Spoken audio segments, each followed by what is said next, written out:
Good evening. Come a little closer.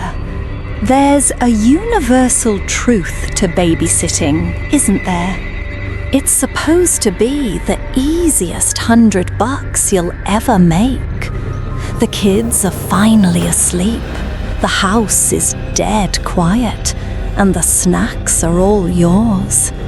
You settle onto the couch, controller in hand, ready to relax. And that's when you hear it. At first it's faint, a soft creak of floorboards directly above you. You freeze. You hold your breath and you listen. There it is again.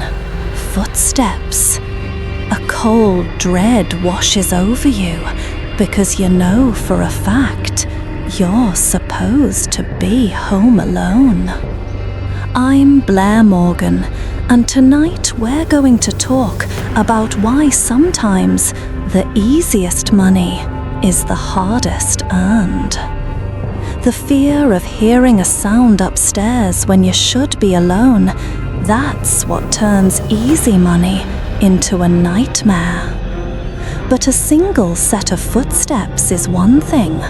What happens when it's not just one person?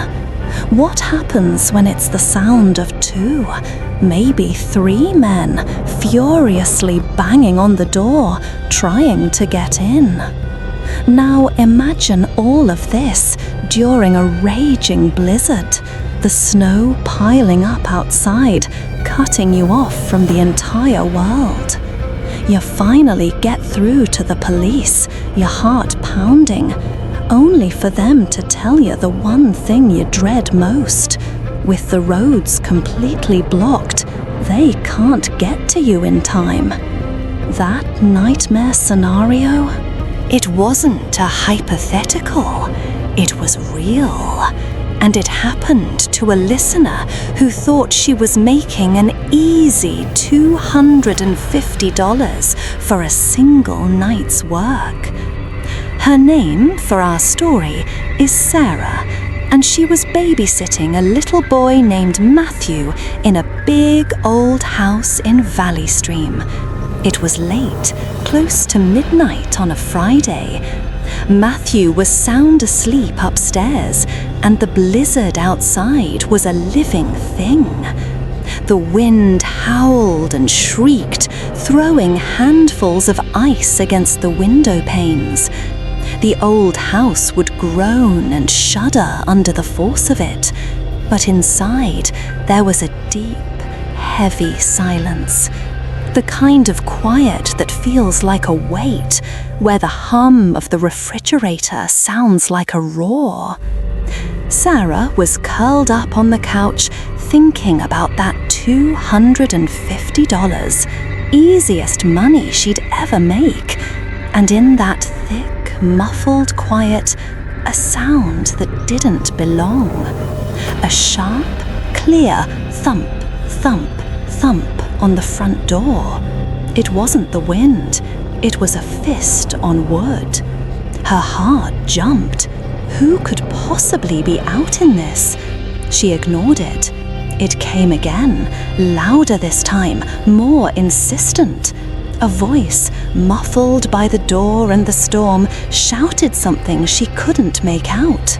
She crept to the living room window, her hands trembling as she pulled back a tiny sliver of the curtain. A figure stood on the porch, covered in snow, their face obscured by the darkness and the swirling flakes. Then the shouting became clear, angry. "Open the door! We know you're in there!" Pure adrenaline. She scrambled for her phone, her fingers fumbling on the screen, and dialed 911. She whispered her location, what was happening, her voice cracking with terror. And then the dispatcher said the words that made her blood turn to ice.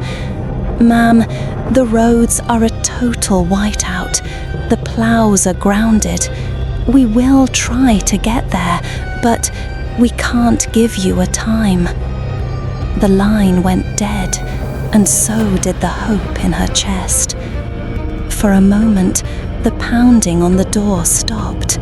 Silence returned, even heavier than before.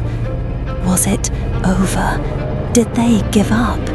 She held her breath, listening, praying. And then a sound that ripped through the howling wind like a gunshot. The unmistakable, sickening crash of shattering glass from the back of the house. The dining room. They were in. That one thought screamed through her mind. There was no time to think, only to react. Matthew. She flew up the stairs, her feet barely touching the steps, her own breath catching in her throat as she heard the sound of footsteps, heavy and slow, on the floorboards below. No escape. They were already inside. She burst into Matthew's room, scooped the sleeping, warm little boy from his bed.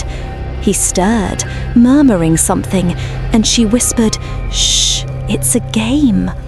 She backed into his big toy closet, pulling the door shut behind her just as the bedroom door creaked open. Huddled in the darkness, surrounded by stuffed animals and plastic toys, she clamped a hand over Matthew's mouth, trying to muffle his breathing. Her own heart was a frantic drum against her ribs. She could hear them in the room. Heavy boots on the hardwood floor. The sound of drawers being pulled open, their contents swept to the floor with a crash. They were feet away, separated by a thin, flimsy wooden door. This was it. Time seemed to stretch and warp in that closet. Every second was an eternity. She was actually reflecting on her whole life, so sure she was going to die. And then, cutting through the blizzard's roar, a new sound, faint at first, then growing louder, closer, a sound that was pure, impossible hope, a siren. The footsteps in the room stopped. A panicked, muffled voice shouted. The sound of them running, scrambling. Then the front door slammed open and they were gone. She didn't move for what felt like an hour, only letting go of Matthew when she saw the flash of red and blue lights paint the bedroom walls. The police found 5 men stuck in a snowbank a few blocks away. They had targeted the house, thinking it was empty for the weekend. But they hadn't counted on a babysitter or a patrol car brave enough to defy a blizzard. And just like that, the nightmare had a clean ending. The kind we all hope for when we hear these stories. The police arrived, the monsters were caught, and the children were safe. But that's the danger you can see, the threat that announces itself with splintering wood and broken glass. The police can save you from the men who kick down your door, but who saves you from the threat you don't see coming? The one that has no interest in breaking in.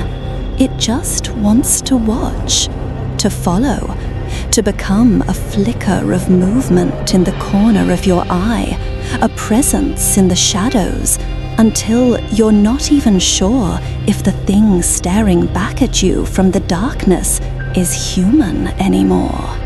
Tonight's story comes from someone who knows that exact feeling all too well. A young woman who learned that the most terrifying presence isn't the one trying to break your door down, it's the one that just wants. She was babysitting an 8-year-old boy named Mike.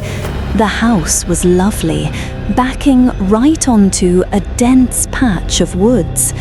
Just before dusk, she took Mike and his dog, a goofy golden retriever, out to the backyard to throw a ball. It was peaceful. The air was cool. Everything was exactly as it should be, until the dog froze. One moment he was chasing the ball, the next he was completely still, ears pricked. A low, guttural growl started deep in his chest, a sound she had never heard him make. The fur along his spine stood up like a ragged ridge. His eyes were locked on the tree line. And that's when she saw him, a man, just standing there, partially hidden behind a large oak tree, about 50 yards away. He wasn't doing anything, just watching them. She felt a cold knot form in her stomach. Holding Mike behind her, she yelled out, "Can I help you?" The man didn't answer. He just turned, and with a casualness that was somehow more terrifying than aggression, he walked back into the woods and disappeared. She waited a beat, her heart hammering, then grabbed Mike's hand. "Inside, now." She locked the door, her mind racing. Maybe he was a neighbor, maybe he was lost. But the dog was still whining by the glass door, staring into the darkening woods. The feeling of relief she expected never came. It was replaced by a thick, creeping dread. She couldn't shake the feeling that they were still being watched. She tried to distract Mike and herself with a board game, but every creak of the house, every rustle of leaves outside made her flinch. Then she heard it, a soft thump from the back patio, followed by the hollow clatter of plastic. She knew that sound. It was the little bucket of toys Mike had left outside. He had followed them. Her breath caught in her throat. She crept to the kitchen window, her body trembling. Nothing, just darkness.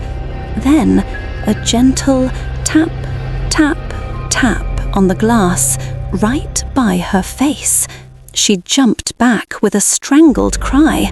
She ran to the front of the house, peering through the blinds. Silence. Only the faint, metallic whisper of the wind chimes on the porch being pushed. Not by the wind, by a hand. He was circling the house, testing it, hunting.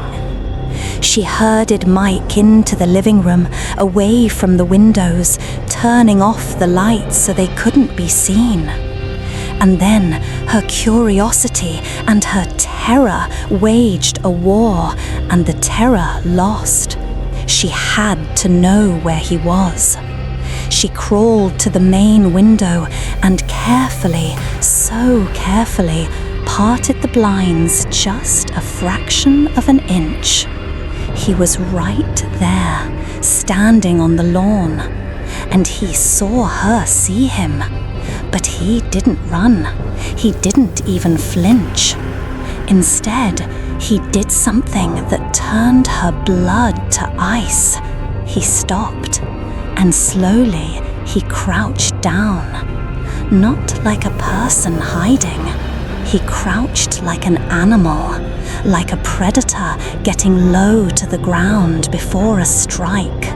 His face was a pale mask in the dark, but his eyes, she said she could feel his eyes like two black holes staring right through the glass, right through her, into her soul.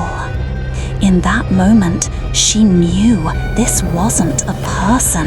It was a creature, a monster wearing a man's skin. Panic gave way to a primal instinct to protect. She turned to Mike, her voice a harsh whisper. "Mike, Where does your dad keep his hunting rifle?" The boy's eyes went wide, but he led her to the master bedroom closet. Her hands shaking, she pulled out the heavy rifle.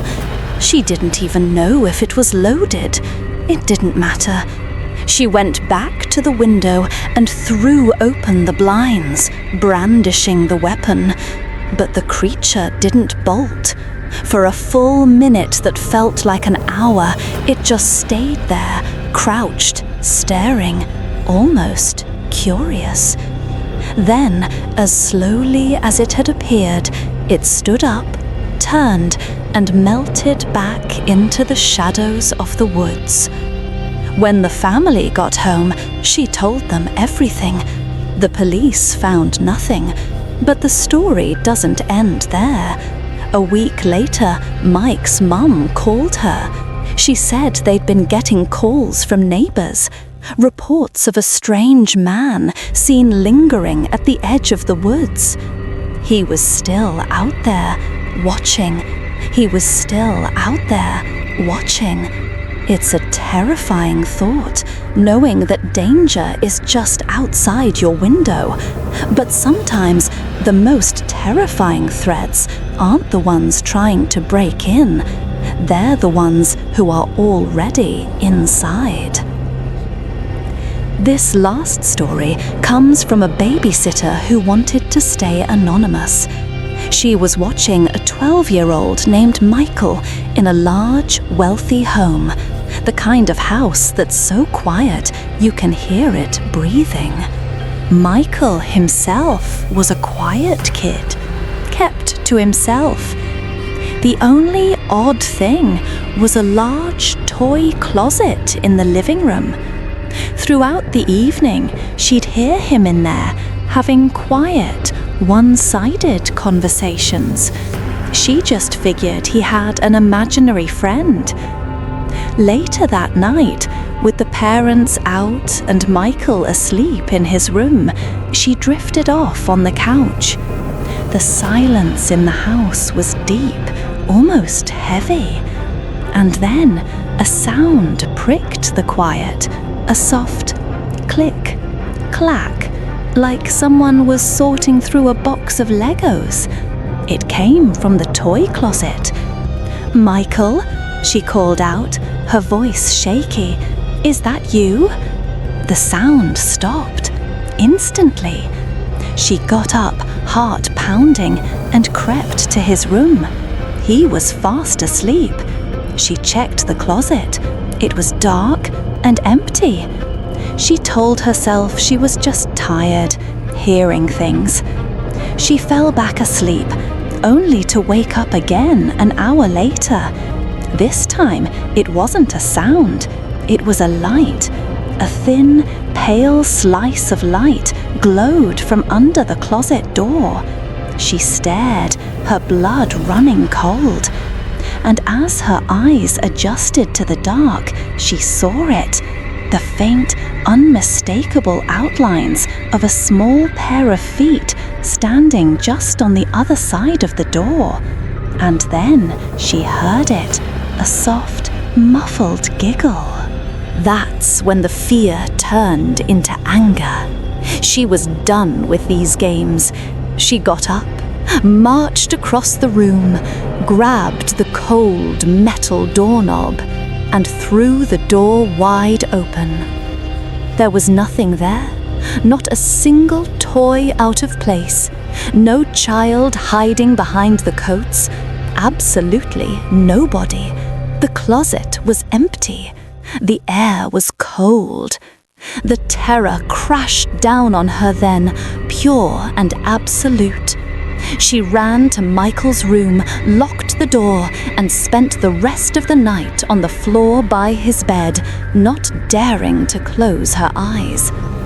And in that moment, she wasn't just a babysitter anymore. Tonight, we've seen how that simple job can spiral. It can be men at the door in the middle of a blizzard. It can be a creature crouched in the shadows of the woods, staring into your soul. Or it can be something else entirely. A presence in the house that you can't see, but you can feel. It proves that babysitting is so much more than just watching a sleeping child. It's the sudden, terrifying realization that you are the only thing standing between them and the darkness. You are the first and last line of defense. These stories are so terrifying because they feel like they could happen to anyone. What's the scariest thing that's ever happened to you when you were home alone or babysitting? Share your story in the comments below. I read every one. If you want to hear more true horror stories that will make you check your locks, make sure to hit that like button and subscribe. Stories this intense can sometimes get flagged, so I never know how long they'll stay up. Thanks for listening, and try to get some sleep tonight.